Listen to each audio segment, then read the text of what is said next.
Mai vangu vakasvika pakubudisa mashoko kuna Joy paakatuka kuti tumabhonzo edu achituka Ruth.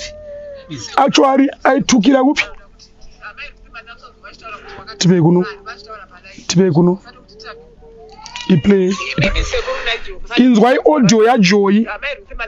Vanhu vaMwari indabatikana.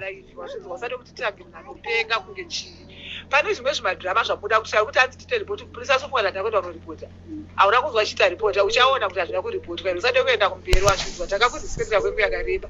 This is our money, this is our funds, these are public funds. Wakatiza nemari zvekutaurwa nasisi vako usade kutinzwa wazvinzwa. Uchinyima vanhu mari uchiwadza kuti zvaradza hakuna mari. Wakavapa mari isingasvike 8,000.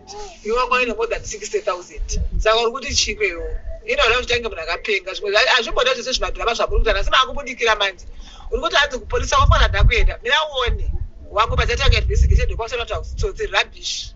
Mashoko aJoy aya aakataura imi social media muri kuzvinzwa kana ari muwenyu amene ndiwo maitirwo azvo here. Mwari ave naye amukomborere kwaanofamba. Rega ndikuratidzei meseji yemabhonzo hatidi kuti azve nhema zviripo. Ndokumbirawo meseji yangu yemabhonzo ibude pasocial media mugutsikane nazvo. Aiwa ndazvepo tokumbirawo makamera iyi ndaari padhuze ndichaisa padhuze kamera neimwe neimwe. Indarwadziwa kuti muone kuti vamwe venyu vamunoshanda navo vada kumbodzokera kuchikoro vaende kuchikoro isati namatanha tokwanisa kumutorera asina Mwari wake nhasi kwedu tisina shota. Tatakabatsira mwoyo wakanaka asi kumagumo kwazvo pazvakasvika handipo nemaitiro ake. Totoona kuti pamwe akatokonzeresa kuti nhasi munhu asvike papi pakurasika mweya nemashoko ake. Because after ataura mashoko ake pakata 3 days ndokuparira kwazvo nhasi hatina Ruth. Muri kunzwa? Saka zvinhu zvinotirwadza.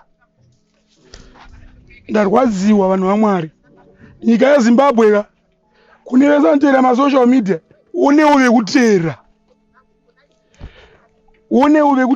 Andi mamunzwa audio aita kuti hanzi mari yakawanda eyakaita basa imari yenyika yevanhu venyika. Tine vanhu vakabvisa mari avanotomboda kubudisa mazita yake yakabvisa $300 ndo mari yakabvisa. Mari yakawanda yakabviswa handisuzi yangu amount.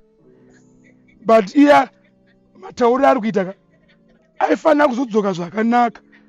Tapedza kuona kuti munhu aenda kuIndia kana ari apo aenda kupi but maitiro akazviita. Paingofanira kuclarify ndepekuti inini hatina mari yakatora nevamwe vakazenge vachitaura vave. Inzwai imwe audio iyo.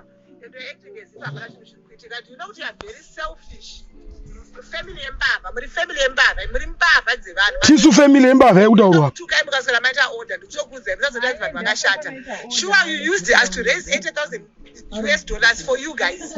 Kuti musore muchitenderera muchita basa rekutenga mota muchaya muri kuita inzwaika. Inini saJoy I'm going to see to it that justice is served. Mukudzosera munhu wese mari yamakatora.